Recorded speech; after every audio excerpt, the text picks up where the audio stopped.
حضرت عمر فاروق رضی اللہ تعالی عنہ صحابہ نے مسجد نبوی میں بیٹھ کے میٹنگ کی. عمر کی تنخواہ بڑی تھوڑی ہے مال غنیمت میں سے.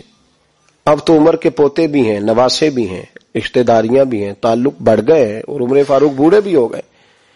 میٹنگ ہوئی مسجد میں. اس طرح کریں کہ عمر کا کچھ تھوڑا سا نا مشاعرہ، کچھ تنخواہ، کچھ خدمت، کچھ وظیفہ بڑھا دیں. بات طے ہو گئی. جب مکمل ہو گئی تو کہنے لگے یہ بتاؤ شیر سے بات کس نے کرنی ہے؟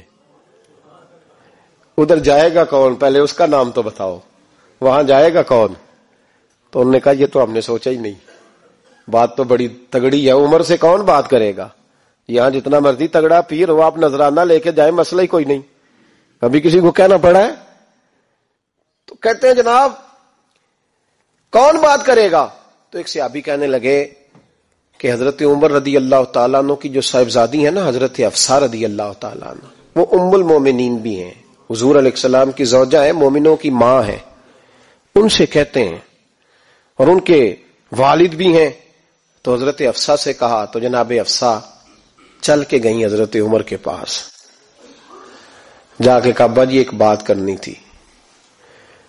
انہوں نے کہا بیٹے کرو. تو ان کو بھی پتا تھا نا جاہو جلال کا. کہنے لگے ابا جی مسجد نبوی میں صحابہ کی میٹنگ ہوئی ہے. ایک ہی محلے میں ایک ہی شہر میں لوگ رہتے ہیں تو ایک دوسروں کی خرچوں کا ضروریات کا پتہ ہے. کہتی ہے میں نے پس منظر سارا کر کے بات کی. میں نے کہا سب کو پتہ ہے کہ آپ کے خرچے بڑے بڑھ گئے ہیں، تو مجھے نا انہوں نے حضور کی زوجہ سمجھ کے، قابل احترام سمجھ کے میری ذمہ لگایا ہے کہ تھوڑے سے پیسے آپ کے بڑھانے ہیں. تو حضرت عمر فاروق رضی اللہ تعالیٰ عنہ کی صاحبزادی کہتے ہیں عمر کو اتنا جلال آیا کہ اٹھ کے کھڑے ہو گئے. کہنے لگے حفصہ ان لوگوں کے نام بتا، میں انہیں دروں سے ماروں گا اور اس طرح ماروں گا کہ ان کی کمر پہ نشان پڑے، ان کی کمروں پہ نشان پڑے. اس انداز میں درے ماروں گا کہ مجھے زخم نظر آئے. کہا ابا جی اتنا جلال کس بات کا؟ سادی سی بات ہے. تو سیدنا عمر فاروق رو پڑے. کہنے لگے سادی سی بات ہے؟ میرے لیے مسجد نبوی میں بیٹھ کے میٹنگ ہوتی رہی کہ عمر کو دولت دینی ہے. لوگوں نے یہ مجھے سمجھ لیا ہے. مسجد نبوی میں بیٹھ کر میرے لیے یہ میٹنگ ہوتی رہی کہ عمر کو پیسے دینے ہیں، اس کو دولت کے ساتھ ہم نے نواز رہے. مسجد نبوی میں میرے لیے کس کو یہ جرت ہوئی؟